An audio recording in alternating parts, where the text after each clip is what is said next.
कहानी 5 जुगारू बहू की ठंड की तैयारी। उत्तर प्रदेश का भारत का एक छोटा सा गांव था, सोनपुरवा। खेतों में सरसों पीली हो चुकी थी, हवा में हल्की ठंडक घुलने लगी थी और सुबह सुबह ओस की बूंदें चमकने लगी थी। गांव के लोग रजाई, अलाव और अदरक की चाय की तैयारी में लगे हुए थे।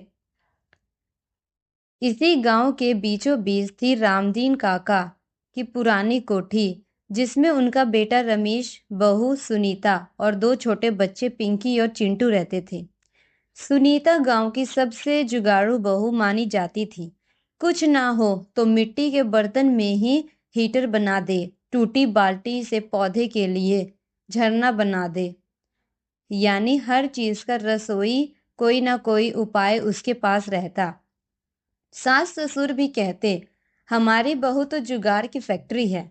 अब ठंड आने वाली थी और रामदीन काका हर साल की तरह इस बार भी चिंता में थे। पुराने घर में दरवाजे को झिड़ियों से हवा आती, खिड़कियों के शीशे टूटते थे और छत से पानी टपकने का डर भी था। गांव में नल का पानी इतना ठंडा हो जाता था कि हाथ में सुई चुभने जैसा लगता था। सुनीता ने देखा कि बच्चे ठंड लगने से नाक बहा रहे हैं और सास कह रही है, बहू इस बार तो लगता है बड़ी ठंडी पड़ेगी, न जाने कैसे गुजरा होगा। सुनीता मुस्कुराई, माँ जी आपकी बार ठंड हमारी नहीं पड़ेगी, ठंड को पड़ेगी मुश्किल। सभी हंस पड़े, लेकिन उन्हें अंदाजा नहीं था कि सुनीता सच में क्या करने वाली है। घर में पुरानी शॉल, फटी साड़ियां और पुराने कंबल पड़े थे। सास ने कहा, इन सबको बेच दे बेटा, रविवार को दे देंगे। पर सुनीता ने कहा, नहीं माँ जी, इससे तो हमारी ठंड की फौज बनेगी। उसने पुराने कपड़ों को काटकर परस्तों में सिला, बीच में रुई भर दी और उस पर पुराना पर्दा सिल दिया। देखते ही देखते एक रंगीन भारी रजाई हो गई। बच्चे बोले, वाह मम्मी, ये तो टीवी वाली रजाई जैसी है। सास बोली, अरे बहू ने तो जादू कर दिया। और सुनीता बोली, जादू नहीं माँ जी, देसी जुगाड़ है। अब हर कमरे के लिए उसने एक एक ऐसी रजाई बनाई। ससुर ने गर्व से कहा, अगर सरकार ऐसी बहुओं को इनाम दे तो हमारा घर तो पहला होगा। गांव में बिजली आती जाती थी, रात में कमरे ठंडे हो जाते थे। सुनीता ने सोचा, क्यों न ऐसा कुछ बनाया जाए जिससे बिना बिजली के कमरे गर्म रहे। उसने मिट्टी के 2 बड़े गमले लिए, एक के अंदर दूसरा रखा, बीच में सूखा गोबर और लकड़ी के छोटे टुकड़े भरे, नीचे दिया जलाया और ऊपर एक मिट्टी की प्लेट रख दी। धीरे धीरे गर्म हवा कमरे में फैलने लगी। सास ने देखा तो बोली, अरे बहू, ये तो चूल्हा नहीं चमत्कार है। रमेश ने मजाक में कहा, अब सरकार से पेंट करवाना पड़ेगा तुम्हारा। सब हंस पड़े। सुनीता जानती थी कि ठंड में सबसे जरूरी है सेहत। उसने रसोई में तुलसी, अदरक, दालचीनी और गुड़ का छोटा सा डिब्बा बनाया और हर सुबह सबको गर्मा गर्म काढ़ा पिलाने लगी। बच्चे मुंह बनाते, पर सुनीता कहती, जो इस काढ़े को भिगोगा और नाक बहने की सजा मिलेगी। सास हंसती, तू तो डॉक्टर रानी बन जाएगी बहू। घर में 2-3 पुराने स्वेटर पड़े थे। सुनीता ने उनका ऊन उधेड़ा और बच्चों के लिए नए मोजे और टोपी बुन डाले। रमेश बोला, तू तो मेरी अम्मा से भी आगे निकली। सुनीता हंसते हुए बोली, अम्मा ने सिखाया है ना, तो कुछ तो सीख ही लेना। धीरे धीरे गांव में बात फैल गई कि सुनीता बहू ने तो ठंड को हरा दिया। पड़ोसी औरत देखने आने लगी, बहू ये गोबर वाला हीटर कैसे बनाती हो, रजाई में इतनी गर्मी कैसे रहती है। सुनीता सबको समझाती, सिखाती और कहती, हमारे पास साधन कम है पर बुद्धि कम नहीं। गांव की मुखिया की बीवी ने भी कहा, सुनीता तू तो सबकी गुरु बन गई है। दिसंबर की पहली ठंडी रात आई। बाहर कोहरा इतना था कि 5 कदम दूर कुछ दिखता नहीं था। लेकिन रामदीन काका का घर अंदर से गर्म और आरामदायक था। बच्चे रसोई में दुबके थे और सुनीता सबके लिए गर्म दूध बना रही थी। सास बोली, बहू तेरे आने के बाद तो घर में सुख आ गया। सुनीता ने धीरे से कहा, सुख तो आप सबके आशीर्वाद से है माँ जी। रात को सब सो गए। बाहर ठंडी हवा चल रही थी, लेकिन घर के अंदर गोबर हीटर की गर्मी फैली थी।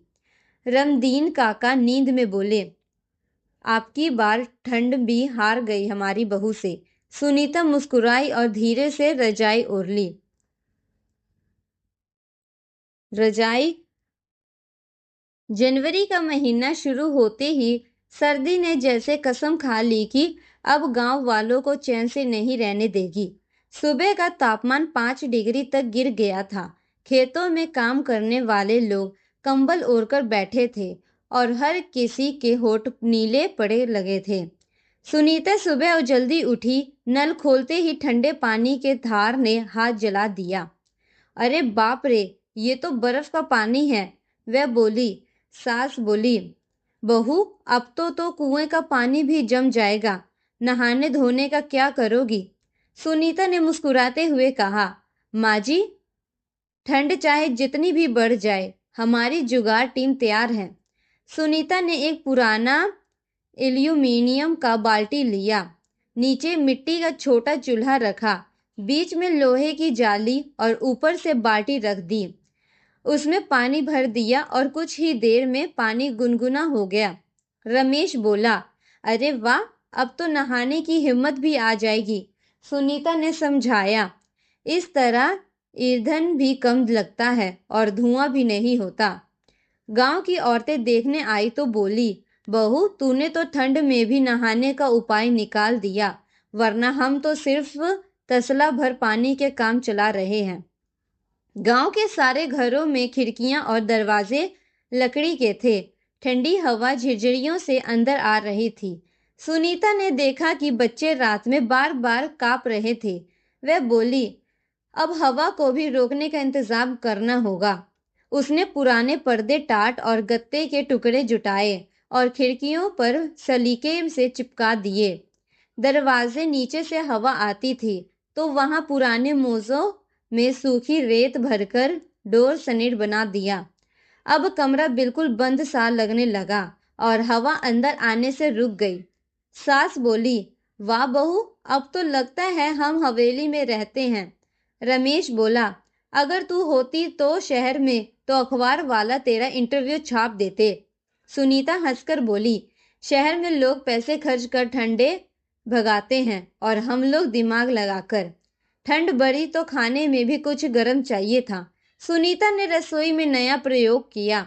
उसने मिट्टी के बर्तन में देसी घी डाला, उसमें गुड़, सोंठ, बादाम और गेहूं का आटा डालकर बनाया पिंडी लड्डू। घर में ऐसी खुशबू फैली कि बच्चों ने कहा, मम्मी अब रोज यही बनाना। सास ने खाकर कहा, बहू ये तो ठंड भगाने की दवा है। रमेश ने मुस्कुराते हुए कहा, और स्वाद भी ऐसा कि ठंड भूल जाए आदमी। गांव की औरतें फिर जुटी। सबने रेसिपी पूछी। सुनीता ने सबको बताया, ये है देसी जुगाड़, ठंड से बचने का, पेट गर्म, दिल खुश, शरीर तंदुरुस्त। एक दिन खबर आई कि ब्लॉक ऑफिस से सफाई और सुरक्षा निरीक्षण के लिए अफसर आने वाले हैं। सारे गांव में हलचल मच गई। लोग अपने घरों को चमकाने लगे। सुनीता ने सोचा, अगर अफसर साहब हमारे घर आए तो उन्हें दिखाओ कि जुगाड़ सिर्फ बातों का नहीं, असली उपाय है। उसने घर को सजा दिया। दीवारें पर अखबार की परत चिपकाई ताकि ठंड रोकी जा सके। गोबर हीटर को साफ करके रखा और रसोई में धूप सुगंध वाले दिए जलाए। जब अफसर साहब आए तो बोले, वाह, यहाँ तो घर में धुआं भी नहीं और इतनी ठंड में गर्मी महसूस हो रही है। रमदीन काका बोले, साहब ये सब हमारी बहू का कमाल है। अफसर मुस्कुराए। अगर हर गांव में ऐसी बहुएं हो तो सरकारी योजनाओं की जरूरत ही ना पड़े। सुनीता शर्मा गई, लेकिन सास गर्व से बोली, हमारी बहू तो सबकी मिसाल बन गई है। अब सुनीता ने तय किया कि वह बाकी औरतों को भी सिखाएगी कि कैसे सर्दी से बिना ज्यादा खर्च किए बचा जा सकता है। उसने आंगन में जुगाड़ कार्यशाला लगाई। पुराने कपड़ों से ऊनी टोपियां बनाना, मिट्टी से हीटर बनाना और सूखे पत्तों से जैविक धूप बनाना। सारी औरतें बहुत खुश हुई। एक बोली, हमने तो कभी सोचा भी नहीं था कि ये सब चीजें इतने काम की हो सकती है। सुनीता बोली, बस थोड़ा सोच बदलना होता है। ठंड तो बहाना है, असली ताकत हमारे दिमाग और मेहनत में है। सर्दी के बीच मकर संक्रांति का त्योहार आया। सुनीता ने बच्चों और पड़ोसियों को साथ मिलकर पतंगे बनाई। कपड़ों के छोटे टुकड़े, बांस की पतली लकड़ियां और चावल की लई से उसने सुंदर पतंगे तैयार की। छत पर सब जमा हुए। ठंडी हवा चल रही थी, लेकिन सबके चेहरे गर्म जोश से लाल थे। कोई पाचे की आवाजें गूंजने लगी। सास बोली, बहू तूने ठंड में भी घर में रौनक ला दी। रमेश ने हंसते हुए कहा, अब ठंड का नाम भी सुनकर मुस्कुरा देने का मन करता है। उस रात ठंड इतनी बड़ी कि बर्फ जमने जैसी हालत थी। सुनीता ने देखा कि पड़ोस में बुढ़िया बूढ़ी काका अकेली कांप रही थी। उनके पास न रजाई थी न ही आग। सुनीता तुरंत उठी, अपने बनाए 2 कंबल लेकर गई और काकी को उड़ा दिए। काकी की आंखों में आंसू आ गए। बेटी, भगवान तुझे सुख दे, तेरे जैसे लोग ही दुनिया में गर्मी फैलाते हैं। सुनीता मुस्कुराई। काकी, गर्मी सिर्फ आग से नहीं, दिल से आती है। अगले दिन जब रवि, सुनीता का देवर, जो शहर में पढ़ता था, छुट्टी में आया तो उसने देखा घर नया लग रहा था। दीवारें सजी थी। सर्दियों के बावजूद माहौल में ताजगी थी। उसने कहा, भाभी, आपने तो गांव को शहर से बेहतर बना दिया। सास ने गर्व से कहा, हाँ बेटा, अब हमारी बहू सिर्फ हमारी नहीं, पूरे गांव की जुगाड़ गुरु है। अब सुनीता का नाम अखबारों में छप गया। गांव की बहुएं ने दिखाया ठंड से निपटने का रास्ता और असरदार तरीका। ब्लॉक अफसर ने उसे सम्मानित किया और गर्व की गांव की बाकी महिलाएं उसे अपना गुरु कहने लगी। सुनीता ने कहा, मैंने कुछ बुरा नहीं किया, बस ये सोचा कि अगर हमारे पास साधन कम है तो शिकायत करने के बजाय उन्हें सही ढंग से उपयोग करें। रमेश बोला, और इसी सोच ने हमें सिखाया कि ठंड को भी हिम्मत से हराया जा सकता है। जनवरी के आखिरी हफ्ते में मौसम ने करवट ली। रातों रात आसमान में बर्फ जैसे ओने गिरने लगे। पेड़ जम गए, पानी की बाल्टी में बर्फ जम गई। ऐसी ठंड तो हमने 20 साल में नहीं देखी। सुनीता ने दरवाजे के बाहर देखा। धुंध इतनी घनी थी कि 5 कदम आगे कुछ दिखावा नहीं था। सास कांपती हुई बोली, बहू, लगता है इस बार ठंड जान लेकर मानेगी। सुनीता ने दोनों हाथ रगड़े, बच्चों को उफाया और बोली, नहीं माँ जी, अब जुगाड़ू बहू मैदान में उतर चुकी है, ठंड चाहे कितनी भी जिद्दी क्यों ना हो। उसने जल्दी जल्दी आस पड़ोस के बच्चों को बुलाया और कहा, सुनो, अपने अपने घर से सूखे पत्ते, लकड़ी के टुकड़े, भूसे और बोले ले आओ। बच्चे दौड़ पड़े। सुनीता ने गांव के चौपाल में एक बड़ा गड्ढा खुदवाया, उसमें मिट्टी और पत्थर से घेरे बनवाए। फिर वहां सबने मिलकर अलाव जलाया। थोड़ी ही देर में पूरा चौपाल गर्म हो गया। लोग बोले, अरे ये तो गांव के लिए वरदान बन गया। बुजुर्ग बोले, पहली बार किसी बहू ने पूरे गांव बचाया है।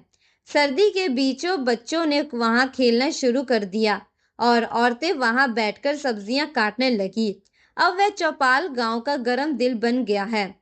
लेकिन सुनीता यही नहीं रुकी। उसने देखा कि कुछ बूढ़े घेरों में अकेले हैं, जिनके पास न रजाई है न आग। वह बोली, जब तक सबके घर में गर्मी नहीं पहुंची, मैं चैन से नहीं बैठूंगी। उसने अपनी जुगाड़ टीम बनाई। गांव की औरतें और बच्चे सबने मिलकर पुराने कपड़े इकट्ठे किए, रजाइयां सिली और जरूरतमंदों के घर बांट दी। रात में वह खुद जाकर देखती कि सब ठीक है या नहीं। सास बोली, बहू, तू बहू नहीं, देवदूत है। सुनीता बोल मुस्कुराई, देवदूत नहीं माँ जी, बस इंसानियत निभा रही हूँ। अब उसने एक और नई योजना बनाई, गांव की ठंड भगाओ रसोई। उसने पंचायत भवन के सामने एक मिट्टी का चूल्हा लगाया और वहां मुफ्त में गरम सूप, दलिया और गुड़ वाली चाय बांटने लगी। हर कोई उसकी तारीफ करके लगा। रमेश भी अब पूरा साथ देने लगा। वह लकड़ी लाता, बच्चे सबको बुलाते और सास थर्मस में चाय भरती। अखबारों ने लिखा, गांव की बहू ने ठंड में कर दिखाया कमाल, इंसानियत की रजाई उड़ाई। एक रात अचानक तेज आंधी चली, ओले गिरे और बिजली चली गई। गांव अंधेरे में डूब गया। कई घरों की छतें उड़ गई। लोग चौपाल की तरफ भागे, पर ठंडी हवा इतनी तेज थी कि किसी को कुछ समझ नहीं आ रहा था।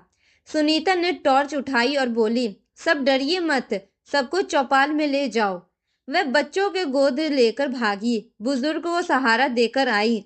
फिर चौपाल के गड्ढे में जो मिट्टी की दीवारें उसने पहले बनाई थी, वही सबको इकट्ठा किया। उसने सूखे पत्ते, गोबर और कोयले से बड़ी आग जलाई। बच्चों को पास बैठाया, बुजुर्ग को रजाई दी।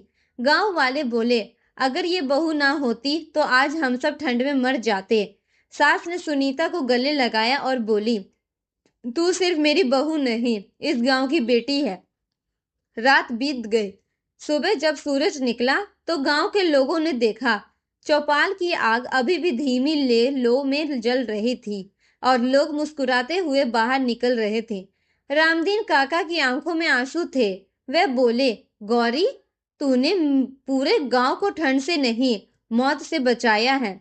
रमेश गर्व से बोला, अब मुझे समझ आया कि असली गर्मी सिर्फ आग में नहीं, तेरे दिल में है। सुनीता ने धीरे से कहा, जब सब साथ हो तो ठंड भी हार जाती है। कुछ दिन बाद जिला अधिकारी आए। उन्होंने चौपाल में सबको इकट्ठा किया और बोले, हमने कई गांव देखे, लेकिन ऐसा गांव नहीं जहां एक बहू ने अपने दिमाग और मेहनत से सर्दी को हराया हो।